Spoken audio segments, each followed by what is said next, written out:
नमस्कार। आज हम आप पहुंचे हैं डाबड़ी मोड़ की सब्जी मंडी में।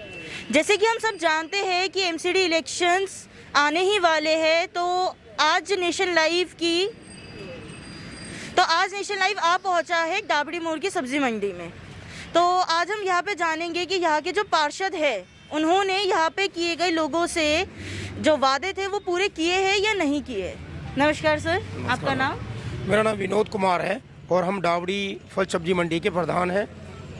तो यहाँ पे जो आपके पार्षद हैं उन्होंने वोट लेते समय तो आपसे बहुत सारे वादे किए होंगे, तो मैं ये जानना चाहती हूँ उनमें से कोई वादे उन्होंने पूरे किए हैं या नहीं किए अभी तक। जी मैडम जी, मैं आपके चैनल के माध्यम से ये बताना चाहूँगा कि जो हमारे एरिया काउंसलर साहिबा श्रीमती रेखा विनय चौहान साहब हैं, जो भारतीय जनता पार्टी से काउंसलर साहब हैं, और हमारा जो ये एरिया जो है वार्ड 30 यस के अधिकार क्षेत्र में आता है। और जब से हमारे यहाँ पर वार्ड 30 यस में काउंसलर श्रीमती रेखा विनय चौहान साहब बने हैं, तो उस समय से हम लोगों की, अगर हम मार्केट के लोग फ्रूट एंड वेजिटेबल मार्केट के जो भी कारोबारी जब भी कभी भी हमारे एरिया काउंसलर साहब के पास किसी भी काम के लिए गए तो उनकी तरफ से मतलब तत्काल कार्रवाई और हमें पूरा सहयोग मिला। तो यहाँ पे एमसीडी जो है वो मतलब हाल देख के तो यही लग रहा है कि हर जगह गंदगी ही दिख रही है, हमें भी उधर पानी पड़ा हुआ है, कीचड़ सी हो रखी है। तो यहाँ पे एमसीडी आके सफाई वगैरह करती है या कोई सहूलियत नहीं मिलती आपको? जी मैडम जी, आपके चैनल के माध्यम से हम आपको बताना चाहेंगे कि ये डाबड़ी फल सब्जी मंडी है, और अगर मंडी अन्य मंडियों की तुलना में अगर हम देखेंगे आप तो हमारी मंडी सबसे ज़्यादा साफ़ सुथरी है। वैसे तो मंडी है, यहाँ पर ट्रकों से सब्जियाँ आती हैं और लोग सब्जियाँ धुलाई भी करते हैं, तो थोड़ा बहुत है ना मतलब पानी वगैरह फैलता है। बाकी साफ़ सफाई की व्यवस्था तकरीबन अन्य मंडियों की तुलना में हमारी मंडी बहुत ही साफ़ सुथरी है। अगर आप अन्य मंडियों को, जैसे केशवपुर मंडी हो गई, आज़ादपुर मंडी हो गई, नसीबपुर मंडी हो गई, मंगलापुरी मंडी हो गई, ओखला मंडी हो गई, शादरा मंडी हो गई, गाजीपुर मंडी हो गई, अगर उन मंडियों की तुलना में अगर देखेंगे तो सबसे ज़्यादा साफ़ सुथरी, सबसे ज़्यादा सुरक्षित हमारी ये मंडी है, जो वार्ड 30 यस के अधिकार क्षेत्र में आती है, और ये तो हमारे द्वारिका विधानसभा के अधिकार क्षेत्र में आती है। तो जैसे कि अभी थोड़े दिन पहले ही बजट आया था देश का, तो उस बजट से कोई असर पड़ा है आपकी सब्जियों वगैरह के रेट पे? जी, बात क्या है कि ये मुझे नहीं लग रहा कि जो भी बजट वगैरह जो भी आता है उसका कोई हमारे मार्केट पे प्रभाव पड़ता है, क्योंकि हमारा मार्केट है ना, अब ये कृषि उपज मंडी है। जो फसल किसान पैदा करता है, अगर फसल अच्छी पैदा हो जाती है तो उसके रेट थोड़े डाउन हो जाते हैं। अगर फसल हल्की हो जाती है, जैसे कि अधिक बारिश के चलते या अधिक गर्मी के चलते अगर फसलें ख़राब हो जाती हैं, और तो फिर वही चीज़ें महंगी हो जाती हैं। अगर फसल अच्छी होती है तो वो चीज़ें सस्ती होती हैं। बाकी बजट का मुझे नहीं लग रहा है कि हमारे यहाँ पर कोई ज़्यादा प्रभाव पड़ा। बस प्रभाव जैसे कि सन 2020 में कोविड आया, 2021 में कोविड आया, और 2022 शुरू हुआ तो पता चला कि कोविड का बच्चा ओमिक्रॉन आ गया, तो इससे काफ़ी नुकसान का सामना करना पड़ा सभी कारोबारियों को, क्योंकि ज़्यादा से ज़्यादा लोग बेरोज़गार हो गए। ज़्यादा स्कूल, कॉलेज, टेंट वाले, बैंड वाले, साप्ताहिक बाज़ार, जो बड़े बड़े मार्केट सारे बंद कर दिए गए, कंपनियां बंद हो गई, लोग बेरोज़गार हो गए, तो उसका बड़ा फ़र्क पड़ा है। क्योंकि हम सब लोग हैं ना, वैसे फ़िलहाल बहुत मुश्किल में हैं। वैसे लोग बताते हैं कि हमारा जो देश, जो भारत देश है, हम सबका देश है, वो धीरे धीरे सोने की चिड़िया बनता जा रहा। बशर्ते जहाँ तक मेरी जानकारी है कि भारत में रहने वाले जो लोग, भारतीय लोग हैं, वो शायद इस समय बहुत परेशान हैं, बहुत मुश्किल में है सब लोग, और यही सोच रहे हैं कि मतलब शायद हमारे जो देश के प्रधानमंत्री साहब हैं श्री नरेंद्र मोदी जी, और हमारे जो देश के गृह मंत्री साहब हैं श्री अमित शाह जी, वो कुछ ऐसा कर्तव्य करेंगे कि शायद जल्द अच्छे दिन आएंगे। लेकिन फ़िलहाल लोग परेशानी में हैं, जो मेरी जानकारी है। जैसे आते जाते मार्केट के अंदर लोग बताते हैं, जिनसे भी पूछते हैं ना, तो सभी लोग कहते हैं यार हम बहुत परेशानी में हैं, हम बहुत परेशानी में हैं। अगर जैसे हम गरीब लोग जो पहले कुछ सामर्थ्यवान लोगों से कुछ पैसे वगैरह उधार लेके अपने कारोबार करने के लिए उधार ले लेते थे, तो हम किसी से भी पैसे मांगते हैं, वो बोलते हैं यार मेरे पास तो है नहीं, हम तो बहुत परेशानी में हैं, दुकान नहीं चल रही है, तनख्वाह नहीं मिल रही है, कारोबार नहीं चल रहा है। लोग ये ज़्यादातर ऐसा लग रहा है कि लोग बहुत परेशानी में।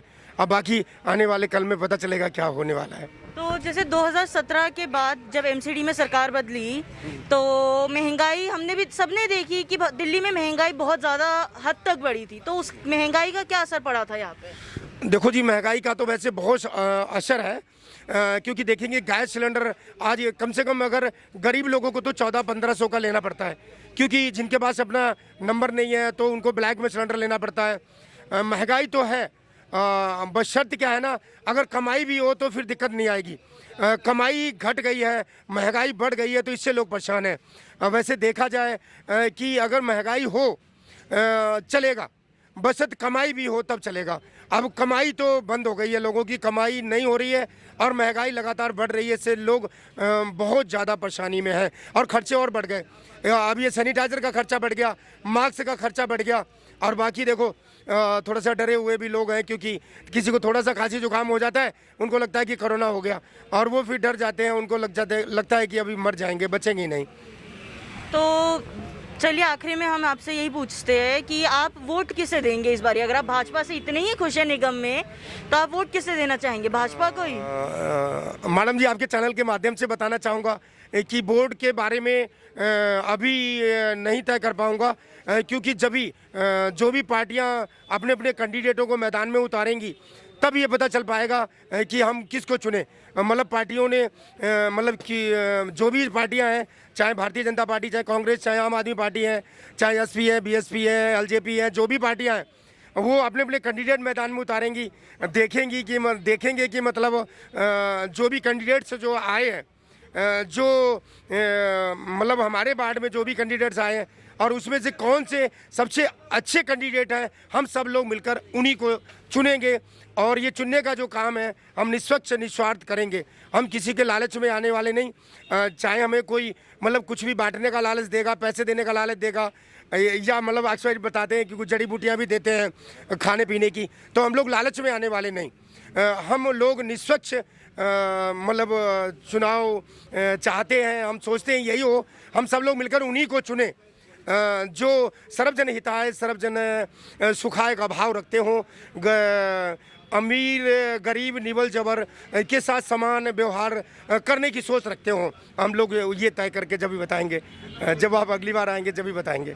तो जैसे कि आपने लालच की बात की, तो इस हिसाब से तो वो क्या 2017 में भी कोई ऐसे आया था पैसे वगैरह या अलग चीज़ें बांटने? अच्छा, ये होता क्या है कि ये सब कुछ जब कुछ चुनाव आते हैं तो सभी पार्टियां साम दाम दंड भेद सबका इस्तेमाल करते हैं, प्रलोभन भी देते हैं। कोई बोलते स्कूटी दूंगा, कोई बोलते लैपटॉप दूंगा, कोई बोलते 20 की वारंटी देंगे, कोई कुछ खिलाने का लालच देते, कुछ पहनाने का लालच देते, बहुत सारी चीज़ें होती। कुछ चीज़ें ऐसी भी आ जाती हैं, कुछ कंपनियां आ जाती हैं कि मतलब हम लोग आपको सस्ते ब्याज पे लोन भी देंगे और फटाफट खाते खोलते हैं और 15,000 10,000 लोन भी देते हैं। बहुत सारी चीज़ें ऐसी हैं जो मतलब, लेकिन जो मेरी अपनी सोच है, वैसे मैं अशिक्षित वेंडर विनोद फल सब्जी बेचने वाला इधर 35 वर्षों से काम कर रहा हूँ। मेरी अपनी जो सोच है वो निजी सोच है कि जो भी हमारा जो वोट है ना वो बेकीमती है और हम सभी लोगों को अपने अपने वोटों का सदुपयोग करना चाहिए, कभी किसी लालच में नहीं आना चाहिए और ऐसे व्यक्ति को सब लोग मिलकर चुने जो सभी के प्रति अमीर गरीब निवल जबर के साथ समान व्यवहार रखने की सोच रखते हों और पूरे मतलब जो उनको जिम्मेदारी मिली तो जिम्मेदारी को निभाने की समझ रखते हों, सोच रखते हों, उन्हीं को चुनना चाहिए। और हमें कभी किसी चाहे 5-10 किलो अनाज के लालच में मतलब किसी भी लालच में नहीं आना चाहिए। और मैं तो जो भी पार्टियां, जो भी हमारे देश की जो भी राजनीतिक पार्टी हैं, मैं सभी से ये निवेदन करना चाहूँगा आपके चैनल के माध्यम से कि मतलब चुनाव कुछ ऐसा हो, कुछ बांटने का, फ्री देने का, ये कोई भी आश्वासन देने का अधिकार नहीं होना चाहिए किसी को भी कि बिजली फ्री देंगे, पानी फ्री देंगे, लैपटॉप फ्री देंगे, साड़ियाँ बांट देंगे। ये सब कुछ है ना, ये सब कुछ लालच देने का काम नहीं होना चाहिए और लोगों को लालच लेना भी नहीं चाहिए। हमें सबकी सोच ये होनी चाहिए कि हम सबको काम मिले, हम सबको शिक्षा मिले, कुछ ऐसा हो कि लोग आत्मनिर्भर बने, आधीनता नहीं होनी चाहिए। ऐसा कुछ नहीं करना चाहिए कि भाई आपको अनाज फ्री में देते रहेंगे, आपको इतनी पेंशन बढ़ा देंगे, घर में बैठे रहो, आराम से खाओ पियो मस्त रहो, बच्चों को मत पढ़ाओ, ठीक है क्या करना, तुम्हें अनाज फ्री में मिलेगा, पैसा भी मिलेगा, तो क्यों काम करना, ये सब कुछ होना नहीं चाहिए। सभी लोग जाएं, अपने अपने लिए निवेदन करें, लोगों से वोट मांगे। वोट मांगना सभी पार्टियों का सबसे अधिकार है, बस प्रलोभन नहीं देना चाहिए। कोई भी चीज़ फ्री बांटने का, स्कूटी है, लैपटॉप है, मोबाइल है, साड़ी है, गाड़ी है, अनाज है, या कोई पैसे देने का लालच नहीं देना चाहिए। अभी हमें पता चला था कि उत्तर प्रदेश में चुनाव है और सभी किसानों के खाते में 2-2 हज़ार रुपये भेज दिए गए। अभी तो लोगों को लगेगा कि सरकार ने 2-2 हज़ार दे दिए, जिस सरकार ने दिए उन्हीं को वोट देंगे। ये सब कुछ वैसे मतलब नहीं होना चाहिए। तो सबको शिक्षा दो, सबको काम दो, और कोशिश करो कि सभी लोग आत्मनिर्भर बने। मेहनत मजदूरी करने वाले लोग, नौकरी करने वाले लोग, नौकरी करने वाले सही तरीके से अपनी नौकरियां करें, और मेहनत मजदूरी जो लोग भी करते हैं वो लगन में, ईमानदारी, समझदारी से मतलब अपनी ड्यूटी का निर्वहन करें। और जो गरीब से गरीब व्यक्ति है, मैं तो उनसे यही निवेदन करना चाहता हूं आपके चैनल के माध्यम से कि सभी व्यक्ति ये तय करें कि वो लगन में, ईमानदारी से काम करेंगे, समझदारी से काम करेंगे, बड़ों का सम्मान करेंगे, सच बोलेंगे, पूरा तोलेंगे, और अपनी अपनी ड्यूटी का समय से निर्वहन करेंगे। और जो उनके छोटे छोटे जो बच्चे हैं, वो सभी लोग अपने अपने बच्चों को पढ़ाने की कोशिश करें, चाहे वो भूखे रह के भी पढ़ाएं, फटा पुराना पहने, रूखा सूखा खाएं, लेकिन बच्चों को जरूर पढ़ाएं। मैं ये सोचना चाहता हूँ, मैं ये कहना चाहता हूँ।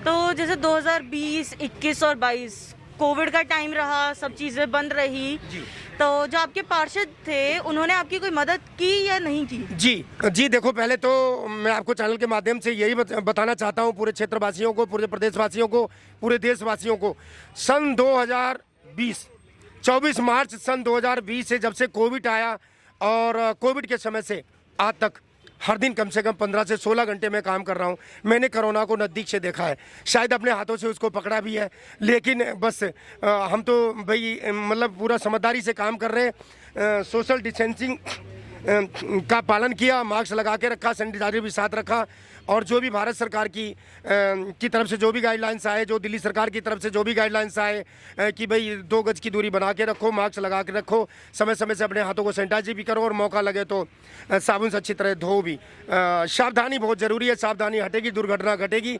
अगर फिर कोविड के संपर्क में आओगे तो फिर जाओगे। तो इसी प्रकार से पूरी सावधानी बरत रहे हमारे एरिया के जो काउंसलर साहब हैं, जो काउंसलर साहिबा हैं। तो समय समय से हमने देखा कि उन्होंने जैसे भी भारत सरकार की तरफ से जो भी कोई फंड वगैरह की व्यवस्था की गई थी, तो जो अनाज बांटने का काम था, मास्क बांटने का काम था, सैनिटाइजर वगैरह बांटने का काम था, तो समय समय से उन्होंने किया। और हम लोगों ने भी जब भी कभी भी उनको याद किया, तो हमें उनकी तरफ से पूरा सहयोग मिला। आपके चैनल के माध्यम से मैं सभी को बताना चाहता हूँ।